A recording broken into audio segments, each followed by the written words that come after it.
Another scary video. So I'm going to be uploading every weekend now, and I'm going to be reading from Let's Not Meet on Reddit, and I'm also going to be reading from r/no sleep. So this week I'm going to be reading from r/let's not meet, and this is a very long, very intense story that I hope will give you guys just as much chills as it gave me. r/let's not sleep is where people post stories about very scary people that they've encountered. And I'm sorting by news so that hopefully none of the popular YouTubers that have also read from these subreddits haven't read these stories yet. And so hopefully these stories are new to you guys too. This was posted by an anonymous person, and it is titled, "I was kidnapped by my ex and I think he was going to kill me." I previously posted this with a ton of detail about how I ended up with Oscar, but it was way too long and no one read it. So I'm going to try again with just the events surrounding the kidnapping. But just know that this is a sick and twisted man that I'd met online when I was 18 and ended up dating. He was jealous, controlling, vindictive, abusive in every possible way, and was filled with sadistic tendencies and rage. So I tried to leave Oscar many, many times. I wasn't happy. In fact, I was in a constant state of panic and was absolutely miserable in the relationship that had lasted just a year. Each attempt to leave him was met with threats to hurt me and my family, physically dragging me back, physically assaulting me, and purposely trying to impregnate me, and threatening to commit suicide, or constant stalking and harassment until I surrendered. Finally, I had had enough. I decided I wasn't going to go back no matter what he did. He called my job non-stop and got me in major trouble, and he did the same thing at my house, prompting me to unplug the phone line. He texted me to say he'd promised he was going to kill himself if I didn't go back to him. Instead of caving in, I called his mom at work and told her. She got a hold of him and said that I must have misunderstood because he was clearly fine. I'd felt that I'd done all I could do and told him I would call the police the next time he did something like that and have them go check on him. The next day, I got a call on my cell from Oscar. I rejected it. He called again and I rejected it again. Then I heard the loud exhaust on his car outside while I looked down at my phone and saw him calling again. I let it go to a voicemail while I had peeked through the blinds to check if I had truly heard his car, as I had started to falsely hear it sometimes out of paranoia. But this time, it was indeed out in front of my house. My phone started ringing again, and wanting him to stop, I answered it, and he told me to come outside. "I don't want to see you," I said. "Just come outside for a few minutes, please," Oscar said, making a huge effort to sound pleasant. "I told you to stop calling me, and now you show up at my house? Why can't you respect my wishes?" I asked, knowing the question wouldn't be addressed. I felt bad about everything went down, and I want to give you something I made for you before you broke up with me. Just come out for a few minutes, I'll apologize, and I'll go away and you'll never have to hear from me again," Oscar pleaded. "I don't know. I don't trust you," I told him, looking at him sitting in his car through the living room window. "I promise," he said, kind of convincingly.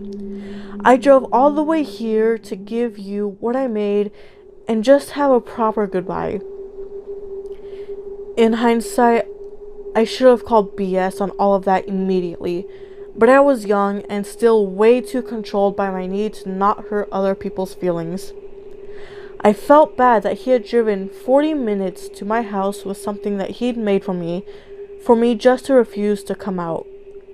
Fine, only a few minutes, I stated firmly. And you promise that you're not going to try to beg me back. He promised, and I went outside. I opened the passenger side door and sat down in the seat, leaving the door wide open. He commented that I must think that he's going to kidnap me, trying to pass it off like a joke.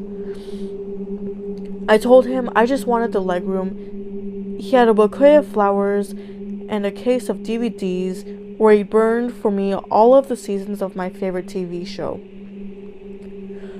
We talked for a minute when my cell phone rang. I shouldn't have picked it up, knowing it was a guy from my job, but I was an idiot. I had answered it and talked to the guy for less than 30 seconds.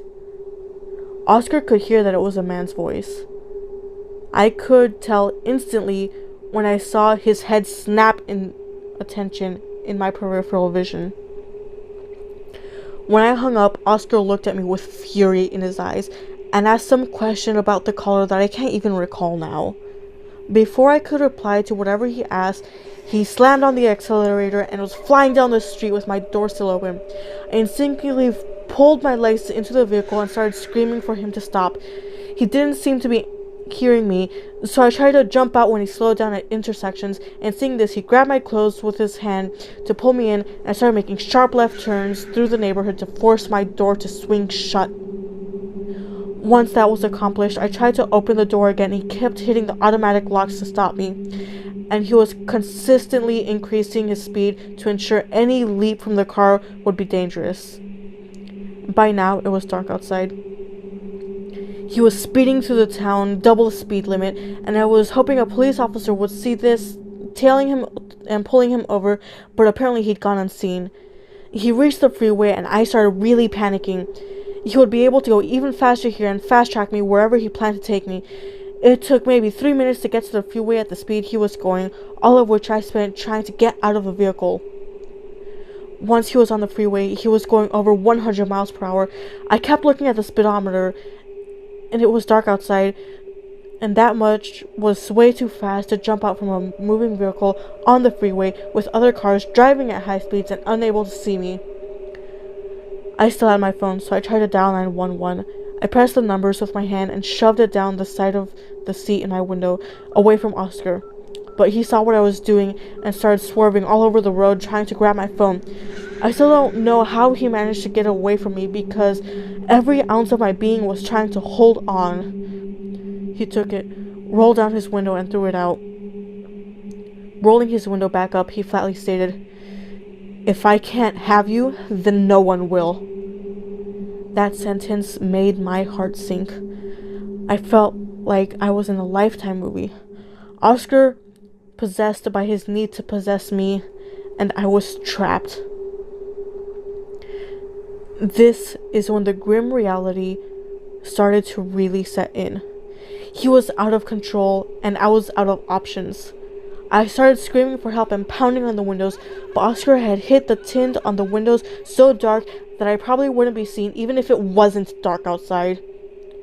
I watched as the people in each car we passed remained blissfully unaware of the chaos going in the car I was being kidnapped in. I was feeling very defeated and was running through all of the possibilities of how this could go, over and over in my mind, trying to figure out how to survive. I decided to stop fighting and acting afraid because the only way I saw myself making out of this alive was by feeding into Oscar's delusional state. I had no other weapons or means of escape at my disposal, so I decided on psychological warfare. Oscar had this friend named Jose that he'd gotten exceedingly close to over the course of our relationship. After a time, it was revealed to me in confidence that Jose had fled from Puerto Rico, supposedly on the run for murder. I saw Oscar taking all the necessary freeway interchanges to get to Jose's place, and knew that even if his friend hadn't really been wanted for murder, he was the type of guy who would do anything for Oscar without moral restriction. Jose and I got along okay, but I knew he'd have no loyalty to me whatsoever. He was nice to me as long as it was an extension of Oscar. I had to act quickly. I proceeded to tell Oscar that I loved him and that I wish we could be together, but I didn't see how that could ever work when things like what he was doing right now proved that he never really cared about what I wanted. I hadn't necessarily cited that as a reason for wanting out of the relationship before, as it was much more complex than that, and I was hoping it was enough to offer him hope in his state of desperation. I told him I'd been considering giving him another chance when I saw the flowers and DVDs, but now that he was refusing to take me home when I asked him to, I was starting to second guess things. Oscar got off the freeway at Jose's exit, and I was trying to formulate a plan for when the car stopped. I knew Jose had neighbors close by, and I decided I was going to run as fast as I could and scream at the top of my lungs. I was trying to keep Oscar's mind preoccupied in the meantime so that he wouldn't think to call Jose and give him a heads up. They usually spoke to each other in Spanish, so I would have no idea what was even said. Oscar told me that he did care about what I wanted, and he asked if he still had a chance with me if he turned around right now. In an effort to try to not expose myself with an overly enthusiastic reply, I hesitated a bit, and I said I thought we could probably work it out, and that this would be a good place to start. Oscar looped around and got back on the freeway and headed in the opposite direction, back towards my house. The rest of the ride was tense because Oscar was normally so perceptive, and I didn't want to reveal myself and end up back in the line of fire. I can't recall what was said on the commute back, but I opted to talk about regular, everyday things that I normally say to him in casual conversation. When we got back to my house, he let me open my door, and he didn't stop me from leaving. I could finally breathe. I got out, taking the flowers and DVDs with me, and I waved to him before walking into my house. I walked straight to the garbage bin and threw it all in the trash. And then I collapsed on my couch, shaking violently, but ultimately so grateful to have finally made it home. The next day, I went to the police station and filed a restraining order against him. Within a few years, he was sent to jail for other appalling crimes and was sentenced to 60 years. Until I found that out, I never truly felt safe. He's definitely where he belongs. So psychopath I dated and that kidnapped me and was likely going to murder me, let's not meet again. Wow, you guys, that story was so intense. Like, that was insanely intense. So, yeah. I'm going to read this other short story now, and it's called Cabby Jacks Me Off While Driving Home, posted by I'm Simply Ellie. I was going through this thread and came upon a short story that reminded me of my own. It happened a couple of years ago when I was spending the year in Israel.